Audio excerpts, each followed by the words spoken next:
What's good, YouTube? And welcome to some much needed price coolant on cards during the hot summer. It's 100 degrees here in Texas already, but the prices on the Yu-Gi-Oh market are getting chilly and dropping off. It is an awesome time to get what you need, and some things will go even a bit lower because you have attention on new sets, a new Secret Rare Maxi and Secret Rare Fiendsmith. It's gonna be so expensive. Everyone's freaking out, rightfully so, because that's an engine and then a card that people are going to want to at least sideboard, and it's in time for the WCQ, so people are going to see how it affects the show against not a lot of testing versus those cards properly done. Rarity Collection 2, I called that it would fall on its face in the immediate and be a long-term success in my opinion, but it is falling steeper than I thought it would and faster. Some of my calls are right, like I thought Apollosa didn't really deserve to be atop the set, but it's going down faster for different reasons. People have a lot of ban list fears specifically around this card, which is interesting. People are saying, yeah, Konami's done selling it. It's time. They're gonna come for this card, and many people are pointing at it to be on there. It is under $40 versus that week 165. Ghost Ogre and Snow Rabbit is making a bid for the top of the set, and Ghost Girl collectibles are typically very nice. This is the altar art, however, yet still looks pretty good. And then you have IP Masquerena fighting for that top spot, along with one of my calls, which is Crossout Designator. IP Masquerena is at 41. You can see the Ghost Ogre is basically taking over that right now. And then you have $38 on the Crossout Designator before it's 40 on the front page. I do feel like the most stable prices are Crossout and Ghost Ogre. One of my other picks while atop the set being Droll and Lockbird, it's not faring the hottest, and it is format dependent to be fair, but that's why I like it super long term, is because it will find its way back into other formats, assuming it's not limited and the ban list comes for it. That's the thing. We still have the after WCQ when the show is over. You have the fall ban list, the fall metagame, etc. I do feel like there is a ton to consider with that, and so I feel like yeah, this set has trouble with its traction, and people are leaning towards, the hand traps, Ghost Ogre, staples, etc.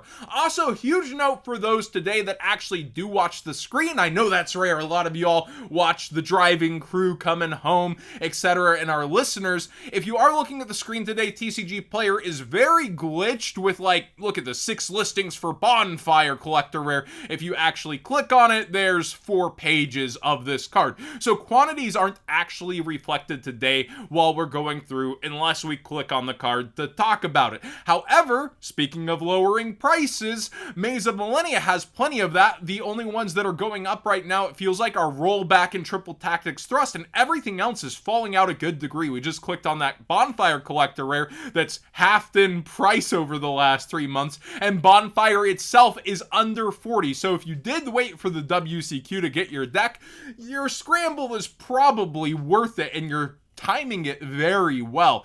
A lot of the set, though, is in just downward value, and people aren't really willing to go for collector rare collectibles as much at this point. We've covered some of the buyouts after Rarity Collection, but a lot of these collectible buyouts continue to cease. Look at Enemy Controller, which started to bump a little bit early, and then you have the now quarter century Secret Rare Double Dip by Konami, and it's fallen flat on its face around $20 for a not too bad looking Ultimate Rare. Exodia, which has that little sliver I made fun of, I'm probably the biggest hater of the foiling on this card, but it is still an Exodia. People tried to bump this towards 40 very early. There's even a sale, and now you can see sales are back to 26 already, barely above the 20 it was starting at. So it has fallen back tons of listings here at 26. Somebody has 10 of them at 28 for a wall.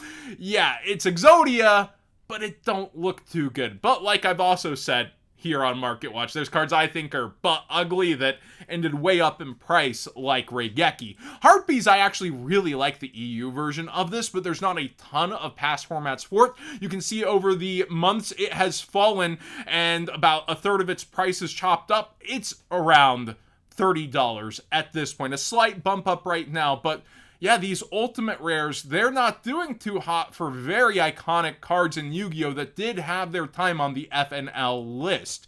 Battles of Legend, we have Dragon Master of Magia settling down a bit. I did think after the Monday buyout towards the hype price, it would fall back, and then there's the question, the unpredictability. Will it see its double down buyout through the next weeks? Will the topic leave this card, especially with the reveals of Secret Rare, New Maxi, Secret Rare Fiendsmith?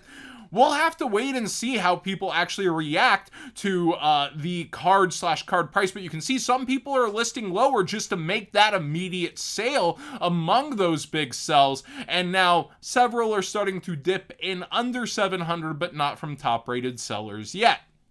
So most of them are trying to hold that line at 700 now instead of 750. It's coming down. People are making those lower end sales a bit here to get that card to move. How the price will actually adapt will come down to supply, demand, and there's not a lot of supply. There is a good amount of demand, and you have to wonder where those different lines are drawn and how many deep pockets might be interested to try to keep that price up. It's one to watch, but I do think it's going to flame out a little bit in the conversation of things as we head into the WCQ and then into the 10s, and then people might try to reignite it more so like super long term, the next Battles of Legend, then rumors, whispers, will it be reprinted? All those conversations. My personal call is the 30th anniversary. I know they've actually been really fast on reprints like Starlight Exodia into 25th Exodia, for example, right? And Access Code Talker also. They've been really hammering out those reprints, and you do have a Blue Eye structure deck where people are wondering, could it end up in there as a common or something, or ultra? I hope they do give us an easy access reprint sooner than later, but my personal call is the 30th anniversary for some kind of rewave. We have Legacy of Destruction. The only thing really up in here is the quarter century secret rare Nightmare Throne, and one thing I actually wanted to point out, well, two, Shining Sarcophagus, quarter century secret rare, was really stonking around 60. It's fallen back to almost half of that, $36, $37, multiple copies here, all the way under 40 through the front page. So be aware, attention is turning away as quantities continue to resurplus, and the hot for a minute cards are falling back very fast as we head towards the WCQ. Also, Nightmare Apprentice is only around $30 at this point. In fact, you have even listing 30 right here, and it goes up towards 32 on this front page, but it has been falling out versus that $40 it was recently rebought out too. So that's a good 0.25%, off of this card.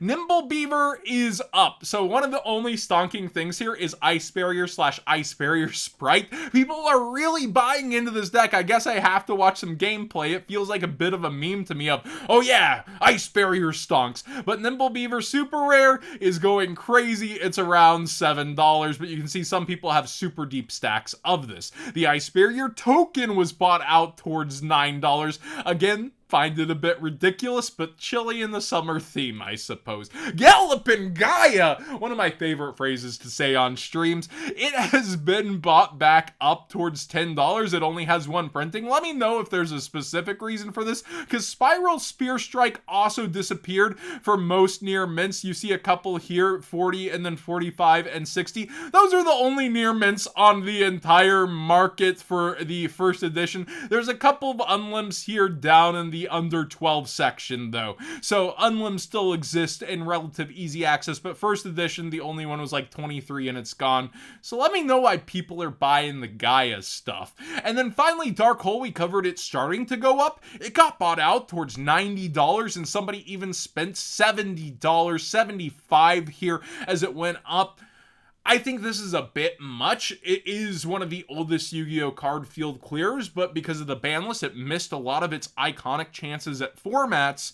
But it's interesting to me because people are still buying into collectibles while a lot of the rest of the market falls. So it's not all bottoming out, but a lot of it is definitely cooling off right now, which I am a big fan of because I know the term buy the dip is overused, but there's a chance to get a lot of cards for cheaper when I do think a lot of these will be rising back up in the future, depending on formats, of course, ban list, etc. I think some of these are being grossly underestimated at this point. Thanks for watching today's Yu-Gi-Oh! Market Watch. Please subscribe if you haven't already. Give this video a thumbs up if you enjoy the conversations. And let me know what you think of this pre-WCQ banless speculatory market. I've heard people are buying some Zodiac cards. I looked and there's very few quantities moving. So there is other banless murmurs and cards and stuff like that. But yeah, for the most part, it seems like people are more running about the sky falling on the giant card reveals of the upcoming set and prepping their wallets there.